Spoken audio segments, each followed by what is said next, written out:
মানব ইতিহাসের সবচেয়ে বড় ধাঁধাগুলোর একটা নিয়ে আজ কথা বলা যাক। আচ্ছা, মানুষ তো কৃষিকাজ শুরু করেছিল প্রায় ১২,০০০ বছর আগে। কিন্তু তাহলে প্রথম সত্যিকারের শহর গড়ে তুলতে কেন ৬,০০০ বছরেরও বেশি সময় লেগে গেল? চলুন এই অসাধারণ রহস্যটার গভীরে ঢোকা যাক। এই টাইমলাইনটা একবার দেখুন। কৃষি শুরু আর প্রথম শহর তৈরির মধ্যে যে গ্যাপটা, মানে প্রায় ৬,০০০ বছর, সেটা কিন্তু আজকের দিন থেকে সেই প্রথম শহরগুলোর সময়ের দূরত্বের সমান। কি বিশাল একটা গ্যাপ, তাই না? প্রশ্ন হলো, এই দীর্ঘ সময় ধরে মানব সমাজ ঠিক কি করছিল? আর यही से ही কিন্তু আমাদের আজকের মূল প্রশ্নটা আসছে। যদি ধরেও নিই যে কৃষি সভ্যতার মূল ভিত্তি, কারণ এটা আমাদের খাবার আর স্থায়ী বসতি দিয়েছে, তাহলে শহর বানাতে এত দেরি হলো কেন? তার মানে নিশ্চয়ই কিছু একটা মিসিং ছিল, তাই না? আচ্ছা, এই উত্তরটা খুঁজতে গেলে আমাদের একটু পেছনে যেতে হবে। বুঝতে হবে যে কৃষি বিপ্লব ঠিক কি করতে পেরেছিল আর কি পারেনি। এই যে বিশাল পরিবর্তন, ইতিহাসবিদরা একেই বলেন নিওলিথিক রেভলিউশন বা নব্যপ্রস্তর বিপ্লব। এর ফলে মানুষ আর শুধু প্রকৃতির ওপর নির্ভরশীল পরজীবী থাকল না, বরং প্রকৃতির একজন সক্রিয় অংশীদার হয়ে উঠল। এটা ছিল একটা অসাধারণ ব্যাপার। তো কৃষির ফলে কি হলো? প্রথমত, আমরা এমন খাবার পেলাম যা জমিয়ে রাখা যায়। এর ফলে বড় জনগোষ্ঠীকে খাওয়ানো সম্ভব হলো। জেরিকো বা কাতাল হুইউকের মতো বড় বড় স্থায়ী বসতি তৈরি হলো। জনসংখ্যাও হু করে বাড়তে লাগলো। আর একই সাথে মৃৎশিল্প বা কাপড় বোনার মতো নতুন নতুন টেকনোলজিও চলে আসলো। যেমন ধরুন এই অসাধারণ সুন্দর পাত্রটা। এটা দেখলেই বোঝা যায় জীবন যখন একটু থিতু হয়, তখন মানুষের হাতে শিল্প আর সংস্কৃতি চর্চারও সময় আসে। কিন্তু একটা জিনিস, এই বসতিগুলো আকারে যতই বড় হোক না কেন, এগুলো আসলে ছিল বড় বড় গ্রাম। সত্যিকারের শহর কিন্তু নয়। কারণ এখানে কোনো রাজা, পুরোহিত বা শাসক শ্রেণী ছিল না।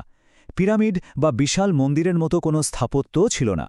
মানে যাকে বলে জটিল সমাজ, সেটার তখনও জন্ম হয়নি। তাহলে প্রশ্নটা আবার ঘুরে ফিরে একই জায়গায় আসছে। কৃষি যদি যথেষ্ট না হয়, তাহলে সেই ম্যাজিক ইনগ্রিডিয়েন্টটা কি ছিল, যা সাধারণ গ্রামকে একটা জটিল শহরে বদলে দিল? আর সেই উত্তরটা লুকিয়ে আছে একটা ধাতুর মধ্যে, ব্রোঞ্জ।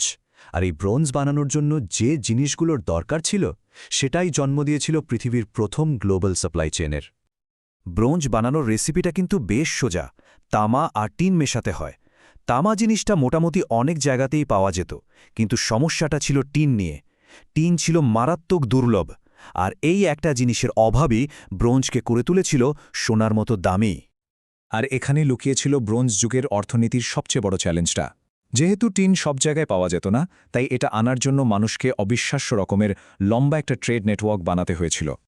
একবার শুধু কল্পনা করে দেখুন, আজকের আফগানিস্তানের দুর্গম পাহাড় থেকে টিন আসছে, সেটা সিন্ধু উপত্যকা পার হয়ে তারপর জাহাজে করে সোজা মেসোপটেমিয়ার উড়ের মতো শহরে। কি বিশাল এক কর্মযজ্ঞ! আর এই যে বিশাল লম্বা বাণিজ্য পথ, ঠিক এটাই হয়ে উঠল শহর বানানোর মূল ইঞ্জিন। কারণ এই রুটের গুরুত্বপূর্ণ জায়গাগুলোতে এমন কিছু গোষ্ঠীর জন্ম হল, যারা এই বাণিজ্যকে কন্ট্রোল করে ফুলে ফেপে উঠতে শুরু করল। এই বিষয়টা একটা উদ্ধৃতিতে খুব দারুণভাবে বলা আছে। উড়ের মতো শহরগুলো আসলে কৃষিকাজ করে বড় হয়নি, ওরা এই ট্রেড রুটের ওপর বসে ট্যাক্স নিত। মানে অনেকটা হাইওয়ে টোল প্লাজার মতো। মূল্যবান ধাতু এক জায়গা থেকে আরেক জায়গায় যাবে, আর তার জন্য ওদের টোল দিতে হবে। তো আসল কথাটা কি দাঁড়ালো? সভ্যতার চাকা ঘোরানোর জন্য যে টাকাটা দরকার ছিল, সেটা কিন্তু চাষের জমি থেকে আসেনি। এসেছিল এই ট্রেড কন্ট্রোল করে পাওয়া ট্যাক্স থেকে।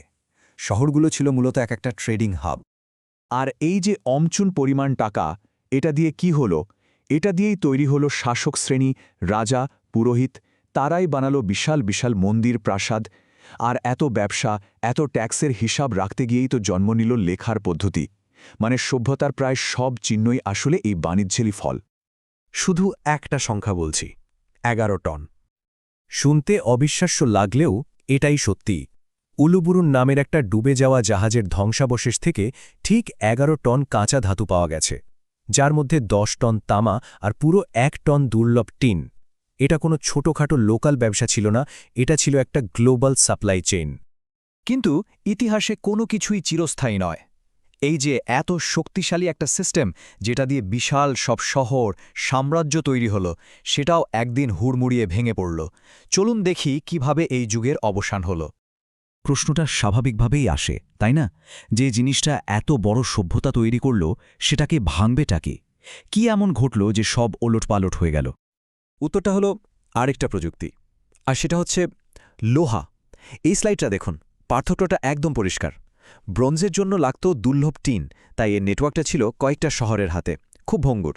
অন্যদিকে লোহা, সে তো মাটির নিচে প্রায় সব জায়গাতেই পাওয়া যায়, তাই এর নেটওয়ার্কটা হলো ছড়ানো ছিটানো, অনেক বেশি মজবুত।